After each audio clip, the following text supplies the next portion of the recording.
highest infant mortality rate of any country in the world.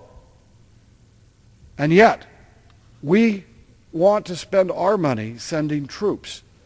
After we promised we'd help them rebuild their society, they still lose their children, not just to landmines that weren't cleared off, but the dirty water that destroys their children's lives and makes them sick and makes them die of diarrhea. It's a terrible, terrible thing.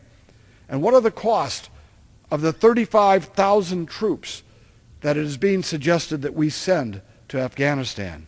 Already I'm saying that the strategy doesn't work, but what is the actual financial cost? The cost is $35 billion. $1 billion for every 1,000 troops.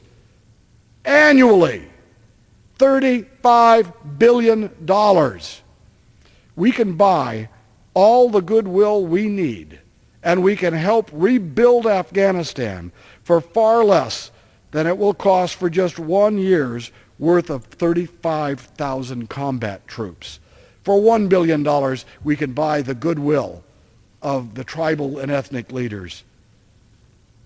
For a very small amount of money, we can help them build up their own militias in which they can then defend themselves and not worry.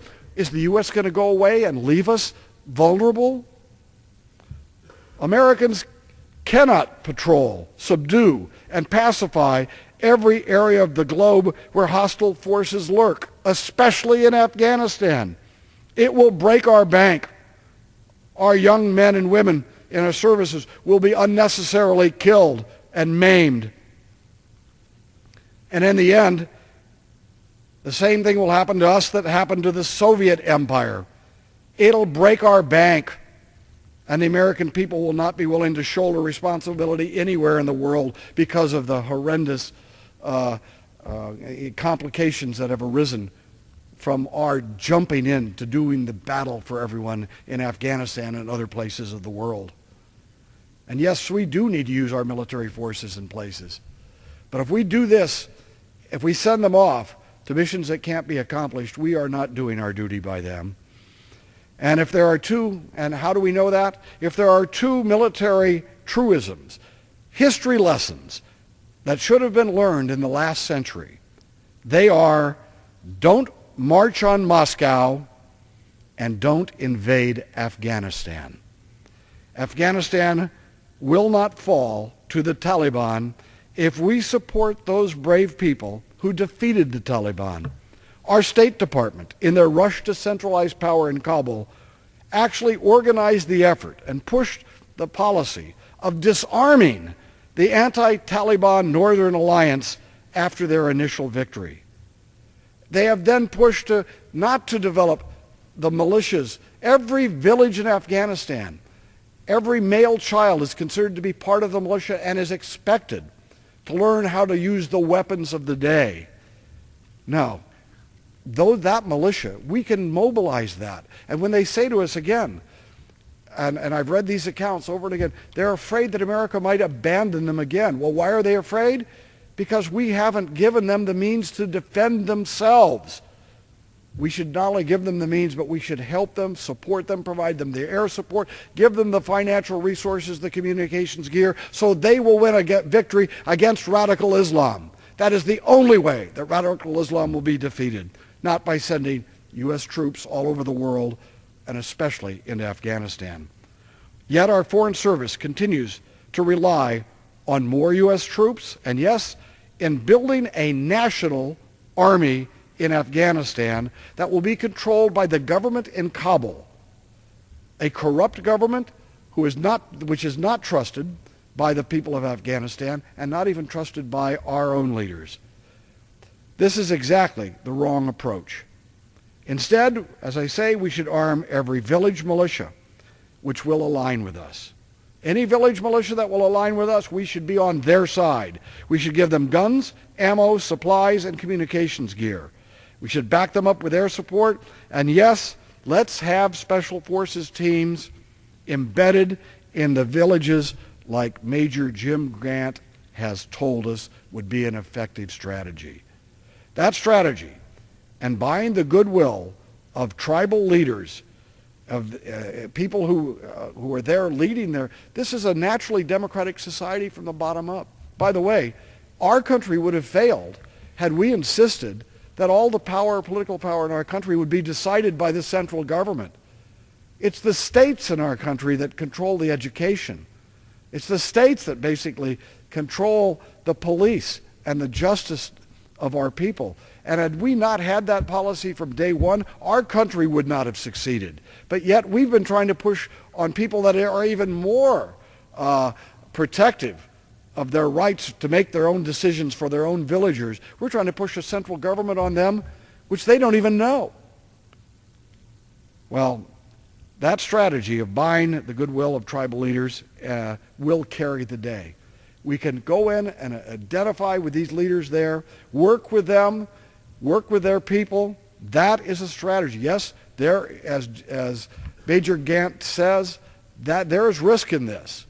But the greater risk is a strategy of sending more combat units which rumble through the countryside. I met with a group of Afghan veterans just last week.